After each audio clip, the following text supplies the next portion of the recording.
Hey folks, happy Saturday to you. We continue our pastor's devotional using our January prayer calendar. You can get a copy of this calendar online, fumccv.org. Go to the Pathway Archives. You can get a copy at any of our social distanced outdoor worship services, communion services, or you can pick up a copy in the office lobby or get a copy through the Pathway that is mailed to you.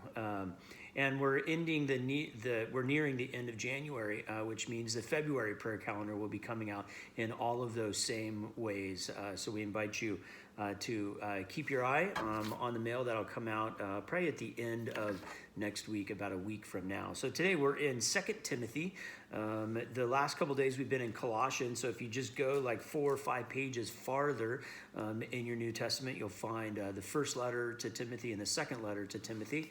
As you're finding that, you want to go to 2 Timothy chapter 2 is where we are on this day. And as you are finding that, let me just say Timothy was a sort of protege of Paul. Paul was a great evangelist and took a number of people sort of under his wing. In 1 Timothy, he's writing these letters to Timothy.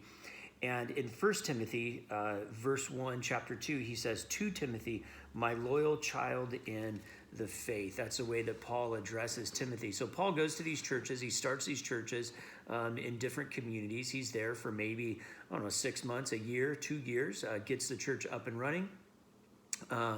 Gets the leadership together, and the church is doing fine. And he might leave someone like Timothy there to oversee things in that church, or he might from time to time send Timothy to go and visit one of the churches on his behalf. And so Timothy is a worker in the evangelistic movement of Paul. And so Paul writes these letters to Timothy really for 2 purposes. One purpose is to encourage Timothy, to instruct him in his work. But another purpose also is to introduce Timothy to these people. So it may be that Paul started the church in Philippi and Timothy wasn't with him at the time. And then years later, Paul is going to send Timothy to the church in Philippi to do some teaching and to help them answer some of the questions they have.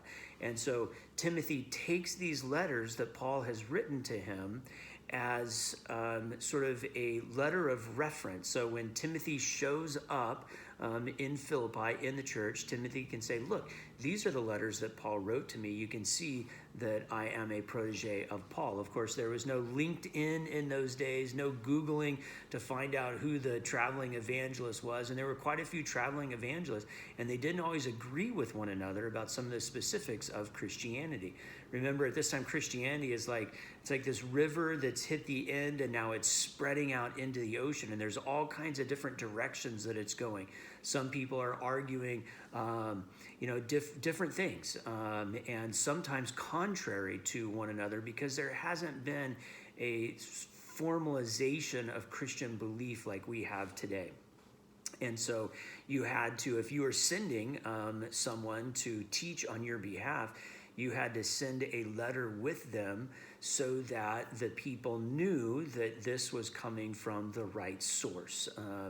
And so that is the purpose, one of the purposes of these letters that Paul has sent to Timothy. And so that's just a little bit of the background. So let's go to 2 Timothy chapter 2, verse 15. 2 Timothy chapter 2, verse 15. So Paul's specifically writing to Timothy here. And he says, "Do your best to present yourself to God as one approved by him, a worker who has no need to be ashamed, rightly explaining the word of truth.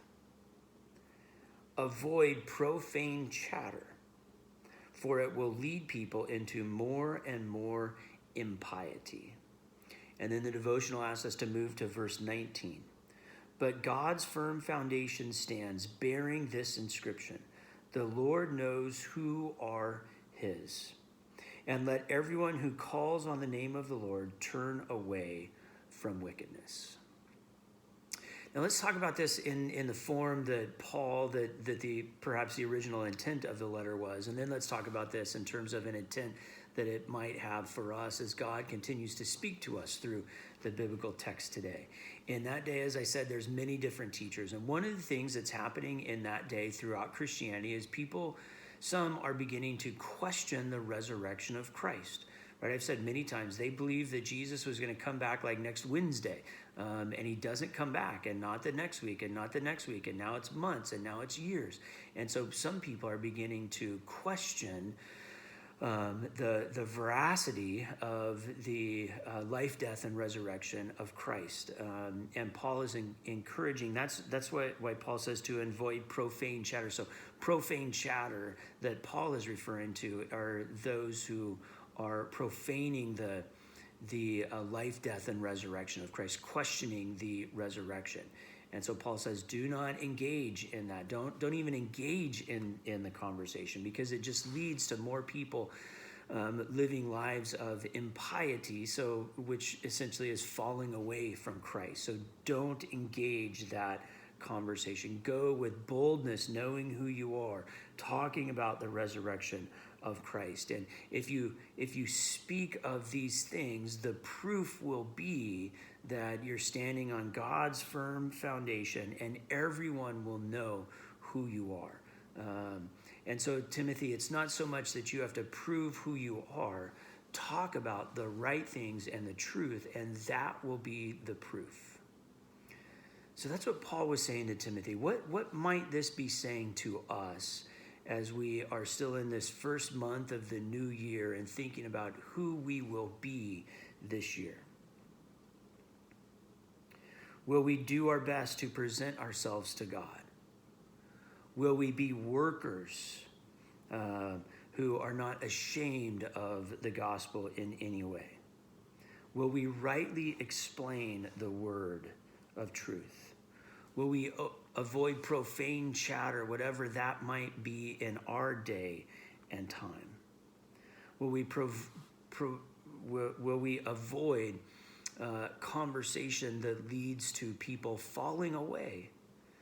I mean, it's always painful in a church or in a religious community when there's gossip or whatever, the critique and whatnot that happens that causes people to say, you know what, I don't want any more of this. I'm just going to go my own way and go it alone. That's always painful when that happens. But Paul warns that that's a possibility. And if we do all those things, then what we know is that our words and our actions of truth will give proof to who we are as the children of God. And so the prayer ministry chose these scriptures for us, and so that we could think about what we might fill our year with, that might not only prove our faith, but might bring faith to others. Might you have such a year in which that exact thing happens, proving your faith and who you are and bringing faith to others. God bless. Have a great day.